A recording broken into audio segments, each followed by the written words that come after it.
morning. Morning. Morning.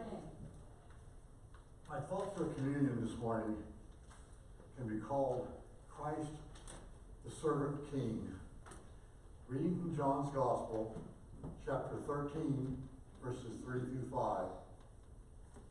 Jesus, knowing that the Father had given him all things into his hands, and that he had come from God and was going to God, rose from the supper and laid aside his garments, took a towel and girded himself. After that, he poured water into a basin and began to wash the disciples' feet and to wipe them with a towel with which he was girded. We often read of Christ, the Son of Man, and rightly so.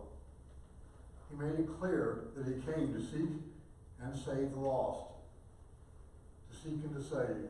Indeed, he deliberately made himself the servant king. This washing of feet was usually performed by the lowest ranking servant of the household. So when Jesus set this humbling example, he is making a point to his disciples and to us. The example, service to others, the lesson of love. It was the primary message of his ministry. We sometimes forget who this Jesus is. John 1:3, all things were made through him, and without him nothing was made that was made. The descent from heaven to earth to become a servant is beyond our imaginations. C.S. Lewis once used the analogy of thinking of yourself as changing from a man and becoming a snail or a slug, then trying to explain to the other slugs what man is like.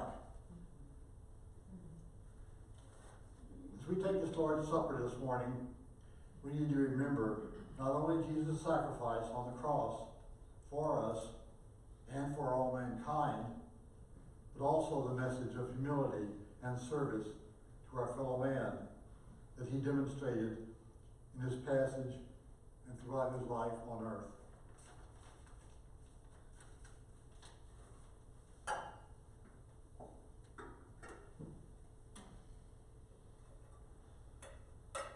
Let us pray. Our Father, as we partake of this loaf, help us to clear our minds of all other thoughts and attempt to grasp its full meaning to us as the body of Christ, that we help us to rededicate our life each day to his service. In Christ's name we pray. Amen.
Will you pray with me? Our Father, we continue our thanks now for this fruit of the vine, which represents to us the symbol of Christ's new covenant with us and his blood shed on the cross. Help us to attempt to fully grasp the meaning of this. For this we pray in Christ's holy name. Amen.